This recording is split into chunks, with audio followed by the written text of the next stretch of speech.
Hello, Joseph McDonald here. Welcome to another episode of my book club. Today we are talking about Stephen King's On Writing. So this is a book marketed towards people that want to learn how to be better writers.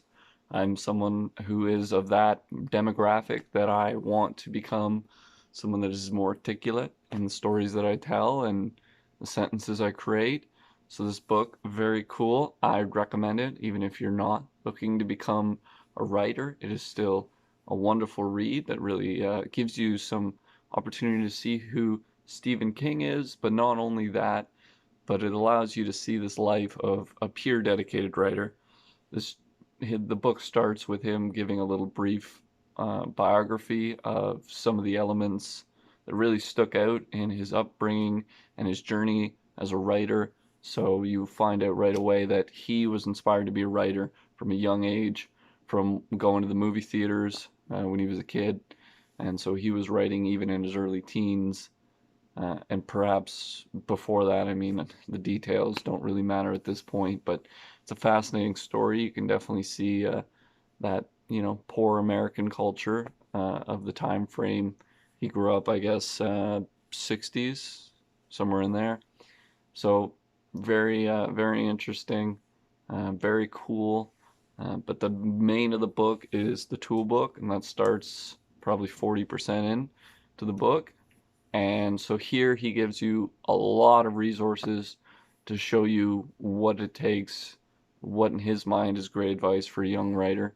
I really appreciated it. One that really sticks out for me is take off 10% between your first and your second draft.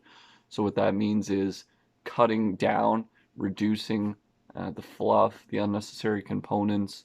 Really like what he's taught me about really allowing the audience to fill in a lot of the imaginative components. Before I read this book, I thought, oh, I got to give you the scene, I got to show you how they're dressed, I got to show you how they act. And now I feel a lot more free to allow the characters to be themselves. He recommends using the characters as their own plot devices. What I mean by that is listen to the character and feel the character and what's the character going to do next, instead of the author always having to direct the plot, direct the story. Maybe the character has another idea, and I think that really creates more organic, authentic characters that are believable. And I really like what it started to do to the stories that I've been writing, so I'm very thankful for that. He shows a lot of examples of how to edit, what to take out. You can see a little bit of that in the biography portion as he talks about his journey up into being an adult and where he is now. And so there's just a lot of beautiful small little adjustments that this book has provided me the opportunity to reach.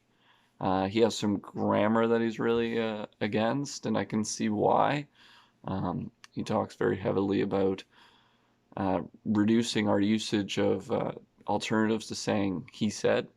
So he really likes he said, but he said horribly, or he doesn't like stuff like that, and I can see why. It's a little excessive.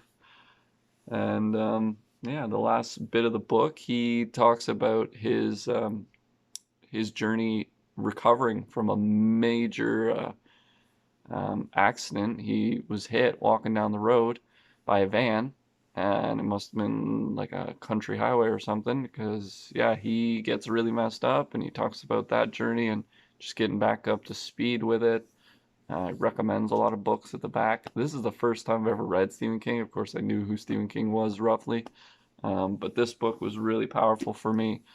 He recommends writing in, like, not necessarily a dungeon, but a place that's not overly inspiring.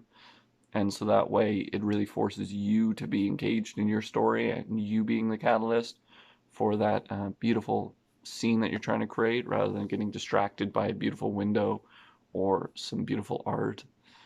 But yeah, that's the bulk of what I took from Stephen King's On How to Write. If you've ever thought about writing, you want to be a better writer, I would definitely recommend this book. Yeah, I got it from my local library, and yeah, I hope this has been an engaging little book club episode for you. And hope you have a wonderful day. If you've read this book, I'd love to compare your notes, what you thought about it. And if you're thinking about reading it, feel free to inquire a bit more with me. Much love, everybody. Thank you very much. We're going to have a few more of these coming up, as I'm just finished like a few books all at the same time. So I got a whole new section, new books to start. I'm very excited. Much love, everybody. Have a fantastic day.